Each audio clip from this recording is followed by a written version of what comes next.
अस्सलाम वालेकुम स्टूडेंट्स। उम्मीद करती हूँ कि आप सब लोग ठीक होंगे और जहाँ भी होंगे ईमान की बेहतरीन हालतों में होंगे।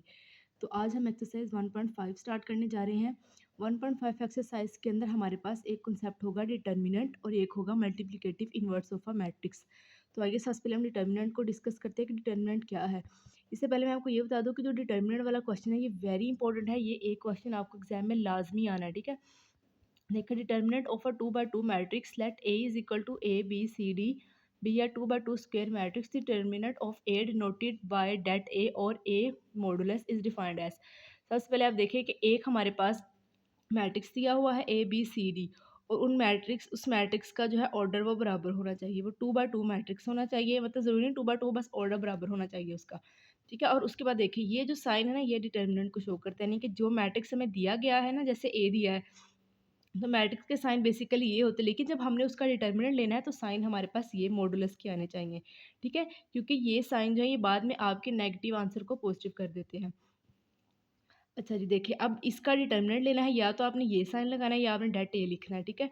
डेट इसका डिटर्मिनेंट लेने जा रहे हैं। डिटर्मिनेंट अब आपने कैसे लेना है, आपने इस दरमियान वाली को ऐसे इनको और इनको ऐसे आपस से मल्टीप्लाई करना है, जैसे ए डी और दरमियान में माइनस का साइन लगाना है। दो चीज़ें ज़रूरी हैं, सबसे पहला ये साइन, उसके बाद ये माइनस, ये दो चीज़ें आपने क्वेश्चन में ज़रूर लगानी है, ठीक है। Minus B C is equal to lambda, मतलब लेमडा उन्होंने ऐसे एक्सपोज नंबर किया है, ठीक है।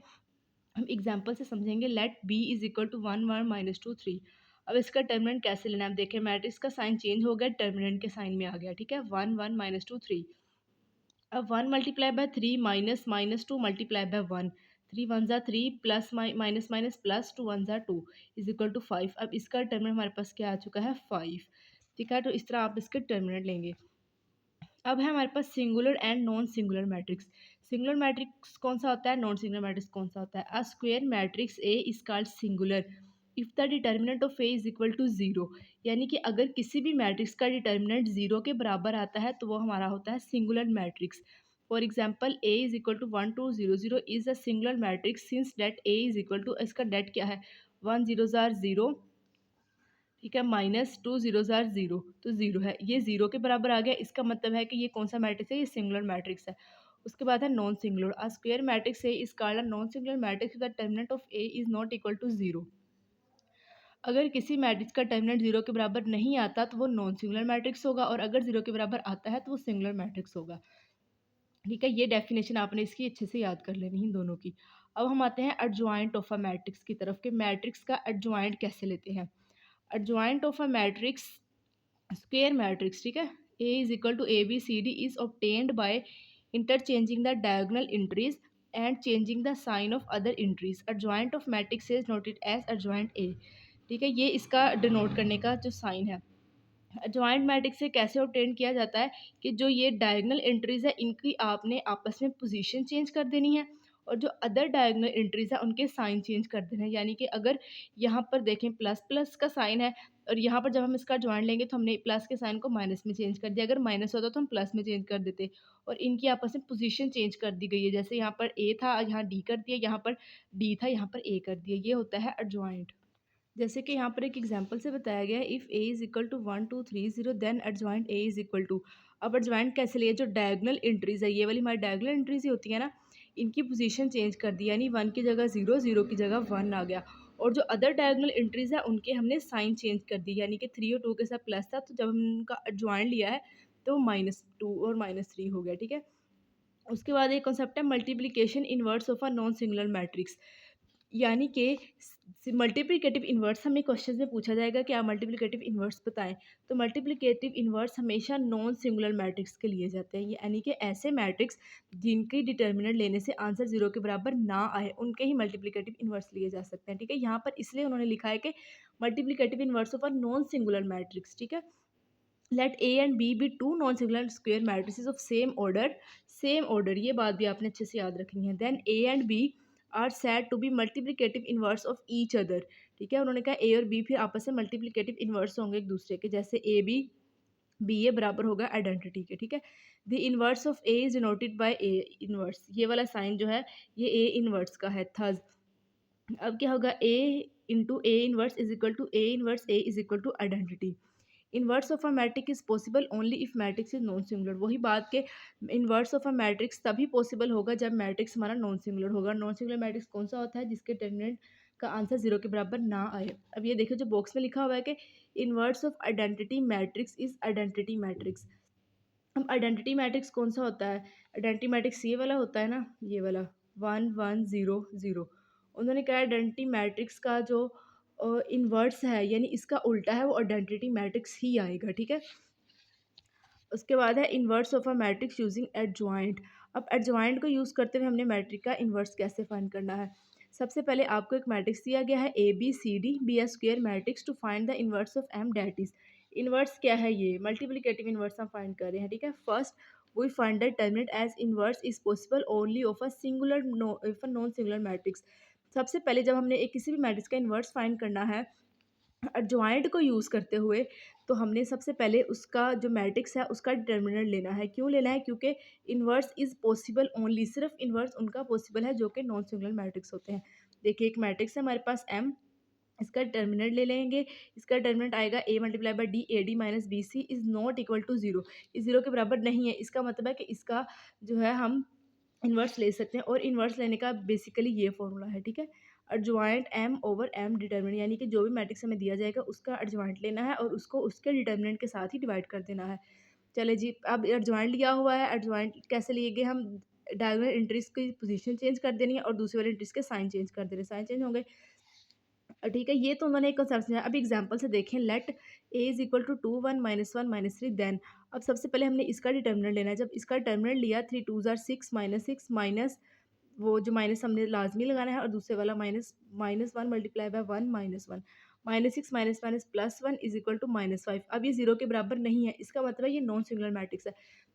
जब ये नॉन सिंगुलर मैट्रिक्स है इसका मतलब है इसका इन्वर्स लिया जा सकता है। अगर ये सिंगुलर मैट्रिक्स होता तो आपने सिंपली लिख देना था कि इसका इन्वर्स नहीं लिया जा सकता because it is a singular matrix. अब इसका इन्वर्स ले रहे हैं। इन्वर्स का क्या फॉर्मूला है? Adjoint A over A determinant is equal to, अब एडजॉइंट लिया आपने, एडजॉइंट कैसे लिया था? इसकी पोजीशन चेंज कर दी -3 2 और इसके साइन चेंज कर दिए। माइनस का प्लस में हो गया और प्लस का माइनस में हो गया, ठीक है। डिवाइड किससे करे हैं? -5 से। इसका डिटर्मिनेंट का आंसर -5 आया था ना, उसके साथ डिवाइड कर रहे हैं। अब ये -5 इसके नीचे भी है, इसके नीचे भी है, इसके नीचे भी है और इसके नीचे भी है। चाहे तो आप इसको ऐसे साइड पे एक दफ़ा लिख लें, -1/5 नहीं लिखना तो आप डायरेक्ट ये वाले स्टेप पर भी आ सकते हैं। देखिए -3/5, ठीक है, या -3/-5 होगा, माइनस माइनस कट जाएगा, फिर 3/5 रह जाएगा, ठीक है। उसके बाद -1/-5 होगा, फिर माइनस माइनस कट जाएगा, 1/5 रह जाएगा। अब -1/5 होगा, उसके बाद अगले स्टेप में होगा -2/5, ठीक है। तो ये इस तरह हम इसका किसी भी चीज़ का इन्वर्स निकाल सकते हैं। अब उन्होंने ये भी वो हमें क्वेश्चन में ये भी पूछेंगे कि अगर हम ए मैट्रिक्स को उसके इन्वर्स के साथ मल्टीप्लाई करें तो उसका आंसर आइडेंटिटी मैट्रिक्स आना चाहिए, जैसे कि हमें ऊपर कॉन्सेप्ट में भी बताया गया है। तो फिर आपने क्या करना है, अगर वो पूछेंगे तो ये स्टेप करना है। आपने जो असल में ए का टर्मिनेंट ए का मैट्रिक्स है वो लिखना है, फिर जो उसके इन्वर्स का आंसर है वो लिखना है, फिर इन दोनों को करना है जी मल्टीप्लाई।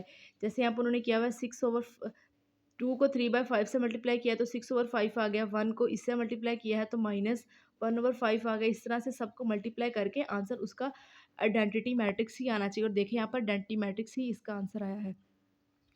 और इसके बाद जो अगली वेरिफिकेशन वाली एग्जांपल है ये आपने खुद देख लेनी है, बहुत ही ईजी है, बिल्कुल उस कॉन्सेप्ट से मिलती जुलती है। आपने इस एग्जांपल को खुद अच्छे से करना है। अब हम एक्सरसाइज की तरफ आते हैं। Exercise 1.5 find the determinants of the following matrices. अब जो मैट्रिसेस दिए गए हैं इनके हमने डिटर्मिनेंट फाइंड करना है। तो डिटर्मिनेंट फाइंड करने के लिए सबसे पहले आपने ये वाले साइन लगाना है, ठीक है। मैट्रिसेस के साइन को आपने डिटर्मिनेंट के साइन में चेंज कर देना है, ठीक है। इसका मतलब भी बेसिकली ये है कि ये डिटर्मिनेंट लिया जा रहा है। अब डिटर्मिनेंट लेते हैं, कैसे लेते हैं? दोनों को आपस में मल्टीप्लाई करें, -1 मल्टीप्लाई बाय 0 -2 मल्टीप्लाई बाय 1 -1 0 ज़ार ये 0 -2 1 ज़ार 2, तो ये आंसर है हमारे पास -2। अब इसका दूसरा पार्ट है b इज इक्वल टू 1 2 3 -2। चलिए अब इसका भी डिटर्मिनेंट हम लेते हैं 1 3 2 -2, ठीक है। 1 मल्टीप्लाई बाय -2 -2 मल्टीप्लाई बाय 3, 2 1 ज़ार 2 माइनस का 2 -3 2 ज़ार 6 6 माइनस माइनस प्लस 6 और 2 8 -8, इसका आंसर है जी -8। अब जी इसका थर्ड पार्ट है हमारे पास c इज इक्वल टू 3 2 3 2। तो आइए इसका टर्मिनल लेते हैं। अब इसे जी सॉल्व करते हैं। c is equal to 3 2 2 2। ठीक है, 3 multiply by 2 minus 2 multiply by 2। 3 2 ज़ार 6 माइनस 2 2 ज़ार 4, 6 माइनस 2 4, सॉरी 6 माइनस 4 2। 2 इसका आंसर है जी। अब है जी हमारे पास इसका part 4। d is equal to 3 1 2 4। 3 multiply by 4 minus 1 multiply by 2। 3 4 ज़ार 12 माइनस 2 1 ज़ार 2, 12 माइनस 2 10। यही इसका आंसर है। अब जो हमारे पास क्वेश्चन नंबर 2 है वो है find which of the following matrices are singular और नॉन सिंगुलर। यानी कि हमें मैट्रिसेस दिए गए हैं, इनको हमने बताना है कि इसमें से सिंगुलर कौन सा है, नॉन सिंगुलर कौन सा है। ठीक है, तो हम कैसे बताते हैं वो हम बिल्कुल डिटर्मिनेंट लेकर बताते हैं। ए इज इक्वल टू, सबसे पहले हम ए का डिटर्मिनेंट लेंगे 3 2 6 4। ठीक है, 3 multiply by 4 minus 2 multiply by 6। 3 4 ज़ार 12 माइनस 6 2 ज़ार 12। तो आंसर क्या आया, ज़ीरो। तो जो ज़ीरो के बराबर हो जाता है जिस मैट्रिक्स का डिटर्मिनेंट का आंसर, तो वो क्या होता है, वो होता है सिंगुलर। तो आपने बताना है कि ये सिंगुलर मैट्रिक्स है। अब बी वाला है, बी इज इक्वल टू 4 3 1 2। इसका भी हम डिटर्मिनेंट लेंगे तो ही हमें पता चलेगा। 4 3 1 2। 4 multiply by 2 minus 3 multiply by 1। 4 2 ज़ार 12 माइनस 3 1 ज़ार 3, 12 माइनस 3 4। इसका मतलब है ये नॉट इक्वल टू ज़ीरो है। तो ये कौन सा हुआ, ये हुआ नॉन सिंगुलर मैट्रिक्स। अब है जी हमारे पास इसका part 3। C is equal to 7 minus 9 3 5।